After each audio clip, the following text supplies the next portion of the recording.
ಕರ್ತನಲ್ಲಿ ನಮಗೆ ಅತ್ಯಂತ ಪ್ರಿಯರಾದ ದೇವಮಕ್ಕಳೆಲ್ಲರಿಗೂ ಈ ಉದಯಕಾಲ ಸಮಯದಲ್ಲಿ ಯೇಸು ಕ್ರಿಸ್ತನ ಉನ್ನತವಾದ ಶ್ರೇಷ್ಠವಾದ ಪರಿಶುದ್ಧವಾದ ನಾಮದಲ್ಲಿ ಹೃದಯಪೂರ್ವಕವಾಗಿ ನಿಮ್ಮೆಲ್ಲರಿಗೂ ಕೂಡ ಶುಭವನ್ನು ತಿಳಿಸುತ್ತೇನೆ. ಎಲ್ಲರೂ ಚೆನ್ನಾಗಿದ್ದೀರಾ? ಕ್ಷೇಮವಾಗಿದ್ದೀರಾ? ನಿಮ್ಮ ಕುಟುಂಬದವರು ಚೆನ್ನಾಗಿದ್ದಾರಾ? ನಿಮಗೋಸ್ಕರ ನಾವು ಪ್ರತಿದಿನ ಪ್ರಾರ್ಥಿಸುತ್ತಿದ್ದೇವೆ.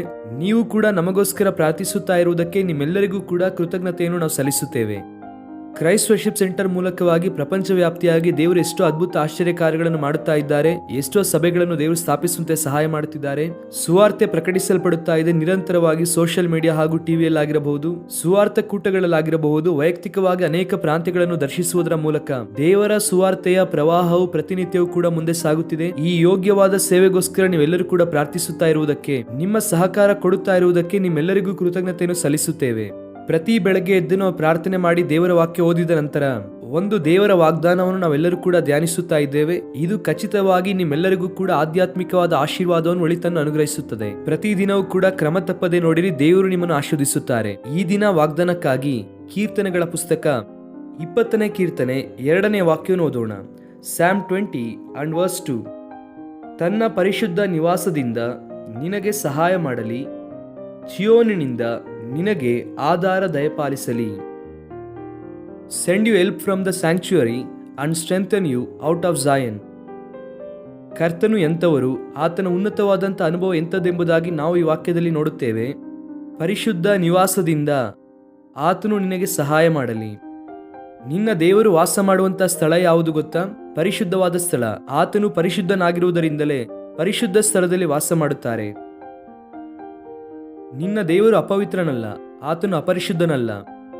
ಪ್ರಪಂಚದಲ್ಲಿ ಅನೇಕರು ಯೇಸು ಕ್ರಿಸ್ತನ ದೈವತ್ವದ ಕುರಿತಾಗಿ ಪ್ರಶ್ನಿಸುವವರು, ಆತನ ಪರಿಶುದ್ಧತೆಯ ಕುರಿತಾಗಿ ಪ್ರಶ್ನಿಸುವವರು ಇರಬಹುದೇನೋ. ಆದರೆ ವಾಕ್ಯವು ಹೇಳುತ್ತದೆ, ಯೇಸು ಕ್ರಿಸ್ತನು ನನ್ನಲ್ಲಿ ಪಾಪ ಇದೆ ಎಂಬುದಾಗಿ ನಿಮ್ಮಲ್ಲಿ ಯಾರು ನಿರೂಪಿಸುತ್ತೀರಾ ಎಂಬುದಾಗಿ ದೇವರು ಪ್ರಶ್ನೆ ಹಾಕುತ್ತಾರೆ. ಯೇಸು ಕ್ರಿಸ್ತನು ಈ ಲೋಕದಲ್ಲಿ ಜೀವಿಸಿದ ಕಾಲದಲ್ಲಿ ಎಷ್ಟೋ ಜನ ಆತನಲ್ಲಿ ತಪ್ಪು ಹುಡುಕಬೇಕೆಂದು, ಆತನಲ್ಲಿ ದೋಷ ಹುಡುಕಬೇಕೆಂದು, ಪಾಪ ಹುಡುಕಬೇಕೆಂದು ಪ್ರಯತ್ನ ಪಟ್ಟರು. ಆದರೆ ಯಾರಿಂದಲೂ ಆಗಲಿಲ್ಲ. ಯೇಸು ಕ್ರಿಸ್ತನು ಪಾಪರಹಿತನು. ಆತನು ಪಾಪರಹಿತನು, ಆದ್ದರಿಂದಲೇ ನಿನ್ನ ಪಾಪವನ್ನು ತೆಗೆದು ಹಾಕುತ್ತಾರೆ. ನಿನ್ನ ಪಾಪದಿಂದ ನಿನಗೆ ಬಿಡುಗಡೆ ಕೊಡುತ್ತಾನೆ. ಆತನು ಕೂಡ ಪಾಪಿಯಾಗಿದ್ದರೆ ನಿನ್ನ ಪಾಪವನ್ನು ಯಾವತ್ತೂ ತೆಗೆದು ಹಾಕುವುದಕ್ಕೆ ಆಗುತ್ತಿರಲಿಲ್ಲ.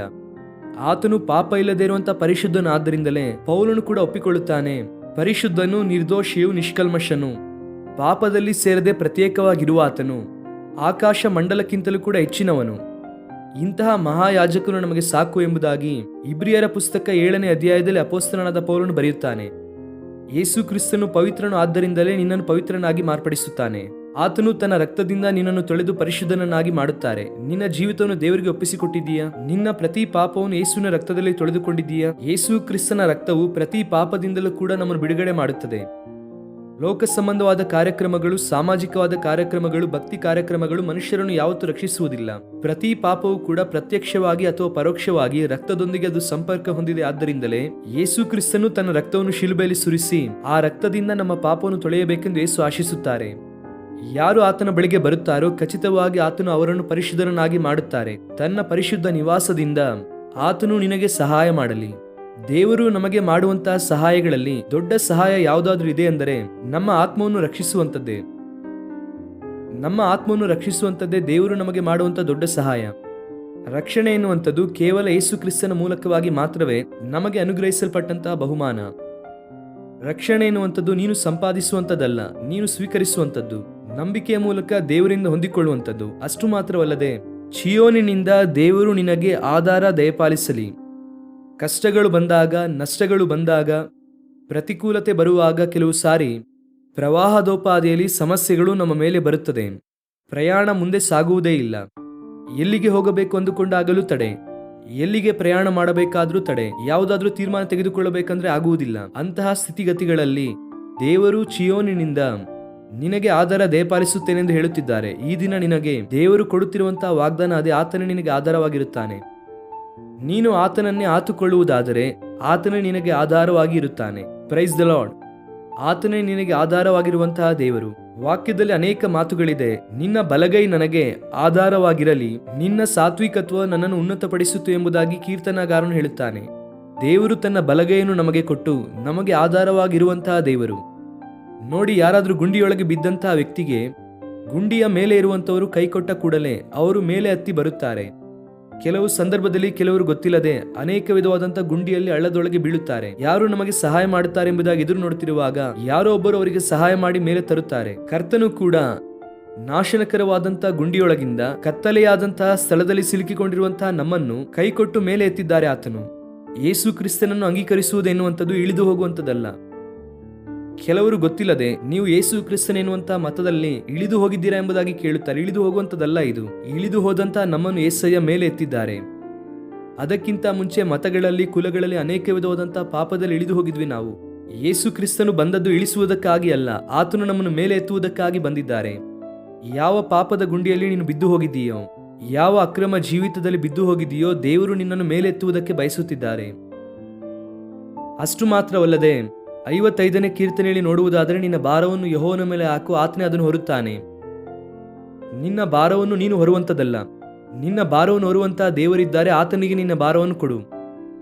ನಿನ್ನ ಭಾರವನ್ನು ಆತನ ಮೇಲೆ ಹಾಕು. ಆತನು ಹೊರುವುದಕ್ಕೆ ಸಾಮರ್ಥ್ಯವುಳ್ಳಂತಹ ದೇವರು, ಭಾರವನ್ನು ಹೊರುವಂತಹ ದೇವರು. ಆ ಕಾರಣದಿಂದಲೇ ಯೇಸು ಕ್ರಿಸ್ತನು ಈ ಲೋಕಕ್ಕೆ ಬಂದು, ಎಲೈ ಕಷ್ಟಪಡುವವರೇ, ಹೊರೆ ಹೊತ್ತವರೇ, ನೀವೆಲ್ಲರೂ ಕೂಡ ನನ್ನ ಬಳಿಗೆ ಬನ್ನಿರಿ, ನಾನು ನಿಮಗೆ ವಿಶ್ರಾಂತಿ ಕೊಡುತ್ತೇನೆ ಎಂಬುದಾಗಿ ಯೇಸು ಕ್ರಿಸ್ತನು ಹೇಳುತ್ತಾರೆ. ಆತನು ಸುಳ್ಳುಗಾರನಲ್ಲ. ವಾಗ್ದಾನ ಮಾಡಿದ ಆತನು ಖಚಿತವಾಗಿ ನೆರವೇರಿಸುವಂತಹ ದೇವರಾಗಿದ್ದಾರೆ. ಈ ದಿನ ನಿನ್ನ ಸ್ಥಿತಿ ಹೇಗೆ ಇದ್ದರು, ನಿನಗೆ ಆಧಾರ ಇಲ್ಲ ಎಂಬುದಾಗಿ ಬಾಧೆ ಪಡುತ್ತಾ ಇದ್ದೀಯೇನೋ, ನಿನ್ನನ್ನು ಬಲಪಡಿಸುವವರು ಯಾರೂ ಇಲ್ಲ ಎಂಬುದಾಗಿ ಅಳುತ್ತಾ ಇದ್ದೀಯೇನೋ, ನಿನ್ನನ್ನು ಪ್ರೋತ್ಸಾಹಿಸುವವರು ಯಾರೂ ಇಲ್ಲ ಎಂಬುದಾಗಿ ದುಃಖ ಪಡುತ್ತಾ ಇದ್ದೀಯೇನೋ, ನಿನ್ನ ಕುಟುಂಬದಲ್ಲಿ ಇರುವಂತಹ ಸವಾಲುಗಳನ್ನು, ಸಮಸ್ಯೆಯನ್ನು ಜಯಿಸುವುದಕ್ಕೆ ಆಗಲ್ಲ ಎನ್ನುವಂತಹ ಭಾವನೆ ನಿನಗೆ ಇದೆಯೇನೋ, ನೀನು ದೇವರನ್ನೇ ಆತುಕೋ. ದೇವರು ಸಹಾಯ ಮಾಡುತ್ತಾರೆ. Praise the lord. ಅನೇಕರಿಗೆ ಆಧಾರವಾಗಿದ್ದು ಬಲಪಡಿಸಿದಂತಹ ದೇವರು. ಆತನನ್ನು ದೃಷ್ಟಿಸುತ್ತೀಯಾ? ಈ ದಿನ ಈ ವಾಗ್ದಾನ ಇಟ್ಟು ಬಲವಾಗಿ ಪ್ರಾರ್ಥನೆ ಮಾಡಿರಿ. ಕರ್ತನು ನಿಮ್ಮ ಜೀವಿತದಲ್ಲಿ ಅದ್ಭುತಗಳನ್ನು ಮಾಡುತ್ತಾರೆ. ಆಶ್ಚರ್ಯ ಕಾರ್ಯಗಳು ನಡೆಯುತ್ತದೆ. ಆತನು ತನ್ನ ಮಹಿಮೆಗಾಗಿ ನಿಮ್ಮನ್ನು ಉಪಯೋಗಿಸುತ್ತಾರೆ. ನಿಮ್ಮ ಜೀವಿತದಲ್ಲಿ ದೊಡ್ಡ ಕಾರ್ಯಗಳನ್ನು ಮಾಡುವುದರ ಮೂಲಕ ನೀವು ಜೀವಿತ ಕಾಲವೆಲ್ಲ ಆತನಿಗೆ ಸಾಕ್ಷಿಯಾಗಿರಬೇಕೆನ್ನುವುದೇ ಕರ್ತನ ಆಲೋಚನೆ. ಪ್ರಾರ್ಥನೆ. ಪ್ರೀತಿಯುಳ್ಳ ತಂದೆ, ಇದುವರೆಗೂ ನೀವು ನಮಗೆ ಕೊಟ್ಟಂತಹ ಒಳ್ಳೆಯ ಸಮಯಕ್ಕಾಗಿ ಸ್ತೋತ್ರ. ನಿಮ್ಮ ವಾಗ್ದಾನ ಸಂದೇಶ ಕೇಳುವಂತಹ ಸೌಭಾಗ್ಯವನ್ನು ಕೊಟ್ಟಿದ್ದೀರಾ. ನೀವು ನಮಗೆ ಆಧಾರವಾಗಿರುವಂತಹ ದೇವರು ಅಪ್ಪ. ಚಿಯೋನಿನಿಂದ ದೇವರು ನಿಮಗೆ ಆಧಾರ ದಯಪಾಲಿಸಲೆಂದು ಮಾತನಾಡಿದ್ದೀರಾ. ಈ ದಿನ ನಮ್ಮ ಪ್ರಿಯರು ಯಾರ್ಯಾರು ನಿಮ್ಮನ್ನು ಆತುಕೊಂಡಿದ್ದಾರೋ ಅವರೆಲ್ಲರಿಗೂ ನೀವೇ ಆಧಾರವಾಗಿರಬೇಕೆಂದು ಪ್ರಾರ್ಥಿಸುತ್ತೇನೆ ದೇವ. ನಿಮ್ಮ ಭಾರವನ್ನು ನನ್ನ ಮೇಲೆ ಹಾಕಿ ಎಂಬುದಾಗಿ ಹೇಳಿದ್ದೀರಾ. ಕರ್ತನೆ, ನಮ್ಮ ಪ್ರಿಯರು ಯಾರ್ಯಾರು ನಿಮ್ಮ ಮೇಲೆ ಭಾರವನ್ನು ಹಾಕುತ್ತಿದ್ದಾರೋ ಅವರಿಗೆ ವಿಶ್ರಾಂತಿಯನ್ನು ಕೊಡಿರಿ. ಶಾಂತಿ, ಸಮಾಧಾನ, ಸಂತೃಪ್ತಿಯನ್ನು ನೀವೇ ದಯಪಾಲಿಸಿರಿ. ನಿಮ್ಮ ಮಾರ್ಗದಲ್ಲಿ ಪ್ರಯಾಣಿಸುತ್ತಾ ಅಯ್ಯ, ನಿಮ್ಮ ರಾಜ್ಯ ವಿಸ್ತರಣೆಗೆ ಉಪಯೋಗವಾಗುವುದಕ್ಕೆ ಬೇಕಾದ ಕೃಪೆಯನ್ನು ಪ್ರತಿಯೊಬ್ಬರಿಗೆ ದಯಪಾಲಿಸಿರಿ. ಸ್ತುತಿ, ಘನ, ಮಾನ, ಮಹಿಮೆಯನ್ನು ನಿಮಗೆ ಮಾತ್ರ ಸಲ್ಲಿಸುತ್ತಾ ಯೇಸು ಕ್ರಿಸ್ತನ ಶ್ರೇಷ್ಠವಾದ ನಾಮದಲ್ಲಿ ಬೇಡಿ ಹೊಂದಿಕೊಳ್ಳುತ್ತೇವೆ ನಮ್ಮ ತಂದೆಯೇ. ಆಮೇನ್. God bless you dear friends. Have wonderful day.